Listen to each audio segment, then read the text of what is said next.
Cyber security awareness all India computer education society आपने cyber security awareness नो basic course નું certificate free આપશે। તો હાલના સમયને ધ્યાનમાં લઈ હાલનો જે સમય છે ટેકનોલોજી યુગ છે। કેવો યુગ છે?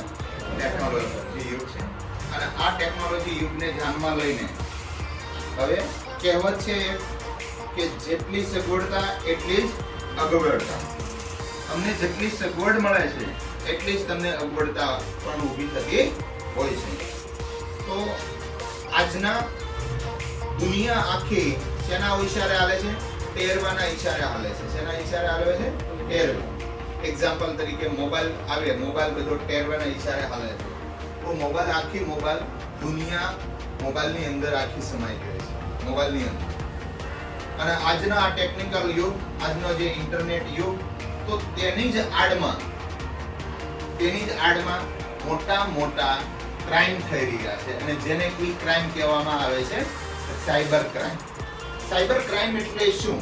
તો કે સાયબર ક્રાઇમ એને કહેવામાં આવે છે કે મોબાઈલ, કોમ્પ્યુટર, લેપટોપ કે ટેબ્લેટ દ્વારા ઇન્ટરનેટના માધ્યમથી કોઈ પણ પ્રકારની તમને લાલચ આપે, છેતરપિંડી કરે, ધાક ધમકી આપે, નાણાકીય ફ્રોડ કે અપમાનજનક ભાષાનો પ્રયોગ કરે, પાસવર્ડ કે અન્ય ડિજિટલ ડેટા તમારો છે તે ચોરી કરવી, આ બધું જ એને સાયબર ફ્રોડ કહેવામાં આવે છે। સાયબર ફ્રોડ આજના દુનિયામાં એટલો બધો વધી રહ્યો છે કે આપણી ગવર્નમેન્ટ ઓફ ગુજરાતની પોલીસને પણ એ મુદ્દાને સિરિયસ લેવો પડ્યો છે કે સાયબર ક્રાઇમના લીધે મોટા નુકસાન ભોગવવા પડે છે। અને એવા અસંખ્ય દાખલાઓ છે કે આવા સાયબર ફ્રોડના લીધે ઘણા લોકોએ પોતે સુસાઇડ પણ કરેલી છે અને પોતે પોતાનો જીવ ગુમાવ્યો છે। તો આની માટે થાય તો આપણે તો પહેલા તો શું કરવું પડશે? તો આપણે આ સાયબર ફ્રોડની ન થાય આપણી સાથે એ માટે છે આપણે એની માટે માહિતી મેળવવી પડશે। નેક્સ્ટ એની અંદર જોઈએ કે સાયબર ક્રાઇમના પ્રકાર કેટલા છે? કે મુખ્ય આપણે પ્રકાર લઈશું, આની અંદર ઘણા પ્રકાર છે પણ મુખ્ય આપણે 5 પ્રકાર લઈશું। પહેલું તો જોઈએ કે સોશિયલ મીડિયા। આજના યુગમાં તમે જે સોશિયલ મીડિયાનો ઉપયોગ કરી રહ્યા છો, જે સોશિયલ મીડિયા કહેવામાં આવે છે ફેસબુક, ઇન્સ્ટા, વોટ્સઅપ, ટ્વિટર, આ બધા સોશિયલ મીડિયા પ્લેટફોર્મ છે। તમે સોશિયલ મીડિયા ઉપર જે મોબાઈલ ઉપર તમે જે ઉપયોગ કરી રહ્યા છો તો આ સોશિયલ મીડિયાનો પણ ઘણો ગેરઉપયોગ થઈ રહ્યો છે। તમારા સોશિયલ મીડિયામાં તમે શેર કરેલા તમારા જ બધા જ ઇન્ફોર્મેશન બીજા જે જેને કહેવામાં આવે છે સાયબર ક્રાઇમર, કે જે સાયબર ક્રાઇમ કરનાર વ્યક્તિઓ આ બધા ડેટાને ચોરી કરી જાય છે અને એ ડેટા ચોરી કરી અને તમારી સાથે ફ્રોડ આચરે છે। બીજું કે ખાસ કરીને કે આપણે જે તમારી જે ફ્રેન્ડ રિક્વેસ્ટ છે, ફ્રેન્ડ રિક્વેસ્ટ જેને જાણતા હોય એની જ એક્સેપ્ટ કરવી, તેની સાથે જ વાતચીત કરવી। અજાણી વ્યક્તિ તમે ફ્રેન્ડ બનાવવાના આધારે તમને એવું લાગતું હોય તમારો જુવાન તમે અત્યારમાં યંગ છો, યંગસ્ટાર વધારે આનો ભોગ બને છે, સોશિયલ મીડિયા ફ્રોડનો ભોગ બને છે। એનું મુખ્ય કારણ શું છે? તો કે યંગસ્ટાર નવા ફ્રેન્ડ ગોતવા માટે, તેની સાથે ગપસપ વાતો કરવા માટે થઈ અને તમે એની રિક્વેસ્ટ એક્સેપ્ટ કરો છો। રિક્વેસ્ટ એક્સેપ્ટ કર્યા બાદ એ લોકો તમને એમાં ભોળવી લે છે અને ભોળવા બાદ તમારી સાથે ફ્રોડ આચરે છે, પૈસા માંગે છે। તો ખાસ કરીને આની માટે બચવા માટે, સોશિયલ મીડિયામાં બચવા માટે પહેલો તે પ્રયત્ન શું કરવો જોઈએ? કે કોઈ પણ અજાણી વ્યક્તિની ફ્રેન્ડ રિક્વેસ્ટ એક્સેપ્ટ કરવી જોઈએ નહીં। બીજું કે તેની સાથે વાતચીત કરવી જોઈએ નહીં। નેક્સ્ટ જોઈએ તો યુપીઆઈ ફ્રોડ। યુપીઆઈ ફ્રોડ એટલે શું? કે હાલની તકે જે તમારે મોબાઈલ નેટ બેન્કિંગ, મોદી સાહેબે બહુ મસ્તીનો એક આયોજન લાવ્યા છે cashless India, digital India and cashless India.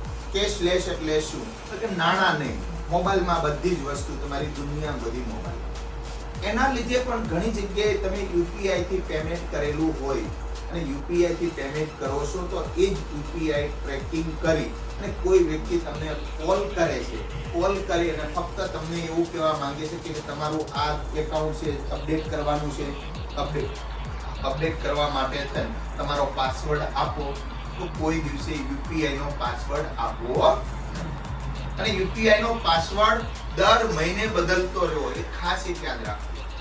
UPI no password તમારો દર મહિને બદલતો રહેવો જોઈએ. જેની અંદર યુપીઆઈ તરીકે જોઈએ તો ફોન પે છે, ગૂગલ પે છે, એમેઝોન પે છે, પ્લસ પેટીએમ પે છે. તો આવા બધા પેમાં યુપીઆઈ પેમેન્ટ થાય છે. નેક્સ્ટ જોઈએ યુપીઆઈ પછી જોઈએ કે મોંઘી વસ્તુ છે તે તમને સસ્તા ભાવમાં બતાવીને ફ્રોડ કરવું. મોંઘી વસ્તુ તમે ઘણી એવી જે લાયસન્સ વાળી અને વ્યવસ્થિત જે ગૂગલ દ્વારા જે પ્રમાણિત કરેલી વેબસાઇટ પરથી અત્યારમાં ઓનલાઈન ખરીદી કરવી જોઈએ, નો ડાઉટ, ના નથી, પણ જેવી તેવી વેબસાઇટમાંથી તમારે ખરીદી કરવી જોઈએ નહીં. કારણ કે એની અંદર મોંઘી આઈફોન હોય તો અત્યારમાં તમને ખબર છે કે આઈફોન 16 70-75 હજાર રૂપિયા ભાવ છે, તો એની અંદર 10,000માં ગિફ્ટ મૂકી દે. તો આવી વસ્તુ ખરીદવી જોઈએ, કારણ કે એમાં તમારું ફ્રોડ થાય છે. એમાંથી તમારી પાસે 10,000 લઈ લે છે, પણ એ વસ્તુ આવતી નથી. એટલે એમાં ખાસ એક ધ્યાન રાખો. બીજું, આજે 2 મિનિટ પહેલા જ વાત થઈ કે ફેક ફ્રેન્ડ રિક્વેસ્ટ એક્સેપ્ટ કરવી નહીં, સોશિયલ મીડિયાનો ઉપયોગ કરવો નહીં. નેક્સ્ટ આપણે જોઈએ કે તમારી માહિતી મેળવીને તેનો દુરુપયોગ કરે છે ફેક રિક્વેસ્ટથી. નેક્સ્ટ કે કૂપન અને વાઉચરનું ડિસ્કાઉન્ટ આપવું. ઘણા તમને એ રીતનું કોલ કરતા છે કે હેલો, આજે રિલાયન્સ મોલની અંદર અમે તમને 50% કૂપન આપીએ છીએ. સમજાય છે કે સમજાતું? તો આવા કોઈ કૂપન કે વાઉચરના તમને કોઈ કોલ કરે તો એને એક્સેપ્ટ કરવા નહીં. એનાથી તમારી સાથે ફ્રોડ આદરે છે. કારણ કે કૂપન અને વાઉચરથી કોઈ વસ્તુ, કારણ કે રિલાયન્સ વાળો એને કોઈને ઓથોરિટી નથી.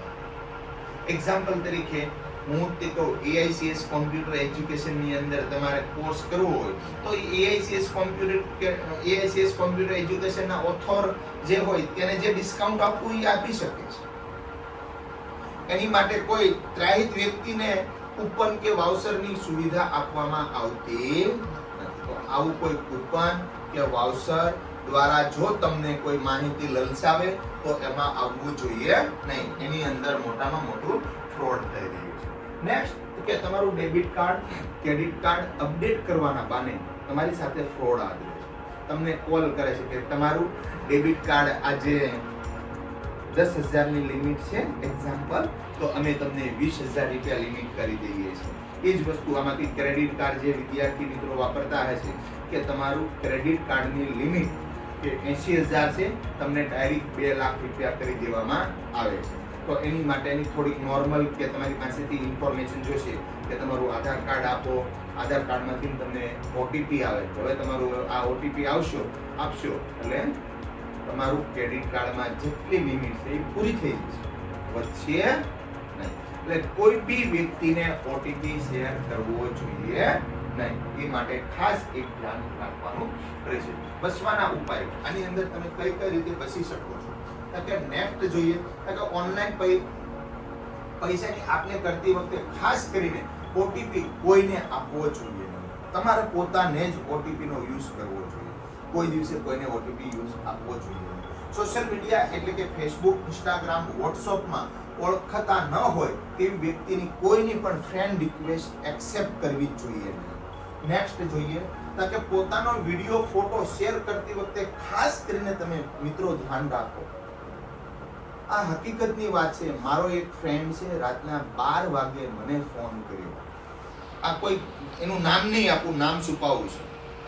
એ વ્યક્તિ આ ફ્રોડની અંદર આવી ગયો. પોતે એને વિડીયો કોલ કર્યો, સામેવાળી વ્યક્તિએ એ વિડીયો કોલને રેકોર્ડ કરી લીધો અને એને ધમકી આપી કે તું જો મારા ખાતામાં 50,000 રૂપિયા નહીં નાખે તો હું આ વિડીયો છે તારા ફેસબુક અને ઇન્સ્ટા આઈડી આવડ્યા છે, હું આ લોકોને બધાને શેર કરી દઉં છું. એ વિડીયો બહુ ખતરનાક હતો, એનાથી ભૂલ થઈ ગઈ. તો એ વ્યક્તિએ મને રાતના 12 વાગે એને હું યાદ આવ્યો અને એ વ્યક્તિએ મને કોલ કર્યો કે દિલીપ, મારો ભાઈબંધ છે, મારે ક્લાસમેટ છે મને નામેથી બોલાવે છે કે દિલીપ કે તું મને હેલ્પ કર ને કે મારે સુસાઇડનો સમય મેં એને રાત્રે 12 વાગે કંસારી બજારમાં રહે છે રાત્રે 12 વાગે ઓફિસે એને મેં બોલાવ્યો અને રાત્રે 12 વાગે ઓફિસે બોલાવ્યો અને 2 કલાક એની સાથે મેં સોશિયલ મીડિયામાં જેટલા એના ફ્રેન્ડ હતા એને અનફ્રેન્ડ કર્યા, એને સામેવાળાનો કોલ આવતો હતો એને બધાને મેનેજ કરવાના બાને કે હું 2 મિનિટમાં તમને નાખું છું, 2 મિનિટમાં તમને હું પેમેન્ટ નાખું છું, હું મેનેજ કરું છું, એ રીતના બાને મેં એનું એકાઉન્ટ ડિલીટ કર્યું અને એનું એકાઉન્ટ ડિલીટ કરી અને એ ભાઈને મતલબમાં મેં સપોર્ટ કર્યો. ત્યાર પછી આપણે ઘણા એવા, એક મારી દીકરી છે, એ દીકરી પણ પોતે જોબના બાને કે તમને પાર્ટ ટાઈમ ઘરે જોબ આપવામાં આવશે અને પાર્ટ ટાઈમ જોબની અંદર પેન્સિલનું તમને કે પેન્સિલ બોક્સિંગ કરવાના બાને કે પેન્સિલનું બોક્સિંગ તમને ઘરે કરી દેવામાં આવશે. તો તમે આની માટે થઈને પહેલાં તો તમારે યુઝર આઈડી લેવો પડશે. યુઝર આઈડીના 2000 રૂપિયા લીધા. પાછા કે હવે આ માલ સામાન તમને અહીંયા પોગાડવા માટેનો જો હે તો એ બેન પોતે ડિપ્રેશનમાં આવી ગયા અને પાછો કે એને ના પાડી કે હવે મારે 2000 જોતવા નથી. સમજજો, આ બહુ સમજવા જેવી વસ્તુ. તમારી સાથે કઈ રીતે ફ્રોડ થાય છે કે મારે 2000 રૂપિયા જોતવા નથી, મારે કામ કરવું નથી. તો બીજી વ્યક્તિનો ફોન આવે છે અને એ એમ કે હું સાયબર સિક્યુરિટી સેલનો અધિકારી બોલું છું. તમારી સાથે સાયબર ફ્રોડ થયું છે તો તમે હજી પોલીસ સ્ટેશને, તમારા આજુબાજુના પોલીસ સ્ટેશનમાં તમે હજી કમ્પ્લેન કેમ નથી કરી? તમે જેમ કમ્પ્લેન કરો, નહીતર હું આનાથી એક્શન લઉં છું. આ બેન કે સાહેબ મારી હારે ફ્રોડ થયું નથી, મારે કાંઈ કમ્પ્લેન કરવી નથી, કારણ કે પોતાને એની સાથે જે છેતરપિંડી થઈ હતી એને છુપાવી રાખવાનું હતું. એ માટે ઘરે કોઈને ખબર ના પડે કે તમારા પપ્પા સાથે વાત કરાવો, નહીતર પછી તો એ વ્યક્તિએ પાછું પૈસાની માંગણી કરી કે અમે આનાથી કેસ કરીએ છીએ, તમારી ઓલી કે તમે મને 5000 રૂપિયા ખાતામાં ટ્રાન્સફર કરો. ઓકે, તો કોઈ પણ ગવર્નમેન્ટ અધિકારી, સાયબર સિક્યુરિટી સેલના અધિકારી કે પોલીસ વાળા કોઈ દિવસે તમારી પાસે ઓનલાઈન પેમેન્ટ માંગતા નથી. એની ખાસ એક ધ્યાન રાખો. કોઈ વ્યક્તિ કે હું આ અધિકારી બોલું છું અને તમારી માથે કેસ થયો, કોઈ વ્યક્તિનું એ માનવાનું નહીં અને કોઈને આ રીતના કોલ આવે તો તમારે એને પેમેન્ટ ટ્રાન્સફર કરવાનું નહીં. આ વસ્તુને ખાસ ધ્યાન રાખવાનું છે, એટલે એનાથી તમે બચી શકો છો. તમારી પાસેથી પૈસાની માંગણી અને તમારા પર્સનલ ડેટાની ચોરીથી બચવું જોઈએ. તમારા પર્સનલ ડેટા બહુ આપણે ફેમસ થવા માટે છે ને, આપણી નાની નાની પર્સનલ ડેટા છે ને એ આપણે સોશિયલ મીડિયામાં શેર કરતા હોઈએ છીએ. ઓકે, ફર્સ્ટ ઓફ તો પહેલું તો આપણી ડેટા કઈ લઈ લે છે? Date of birth. ઓકે, લઈ લે છે. સેકન્ડ કે એની પાસે આપણે જેને ચોરી કરવાના બારણા આપણે ખુલ્લા રાખીએ છીએ. બીજું કે આપણો આધાર કાર્ડ છે, આપણું પાન કાર્ડ છે, તો એ ડેટાની સાથે એનો password, majority, date of birth તમે જ્યારે એન્ટર કરો ને ત્યારે ડેટ ઓફ બર્થ બધી જગ્યાએ માંગતા હોય છે. એ એની અંદર વેરિફિકેશન કરતા હોય છે. એટલે એનાથી પણ તમને ખૂબ નુકસાન પહોંચાડી શકે છે. એટલે ખાસ એક ધ્યાન રાખવું કે તમારી જે ઇન્ફોર્મેશન છે એ બહાર ચોરી ન થાય એ માટેની ખાસ તમારે ધ્યાન રાખવી જોઈએ.